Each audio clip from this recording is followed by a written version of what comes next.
तुम्ही पाहत आहात MCN न्यूज मराठी।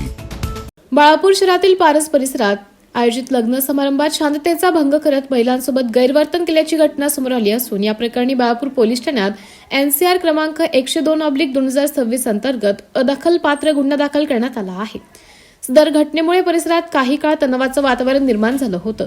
15 फेब्रुवारी रोजी दुपारी 12:30 वाजता पारस येथील अदनान कॉलनी परिसरात शेख अलीम शेख जिलानी यांच्या मुलीच्या लग्नाचा समारंभ सुरू होता।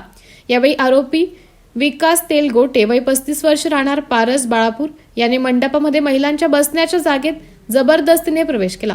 यावेळी तक्रारदाराचे नातेवाईक व उपस्थित नागरिकांनी त्याला अडवून बाहेर जाण्यास सांगितलं। दरम्यान आरोपीने संतापाच्या भरात उपस्थित महिलांशी व नातेवाईकांशी अश्लील भाषेत शिवीगाळ केली व जीवे मारण्याची धमकी दिल्याचा गंभीर आरोप तक्रारदाराने केला आहे। त्यामुळे लग्न समारंभात एकच गोंधळ उडाला व काही काळ कार्यक्रमात व्यत्यय आला। प्रसंगावधान राखत उपस्थितांनी परिस्थिती नियंत्रणात आणली। या घटनेची माहिती बाळापूर पोलीस ठाण्यात 16 फेब्रुवारी रोजी तक्रार दाखल करण्यात आली।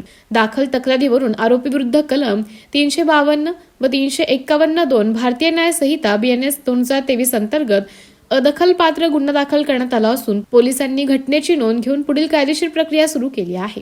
MCN न्यूज मराठी करिता प्रतिनिधी काझी मेहंदी हसन बाळापूर।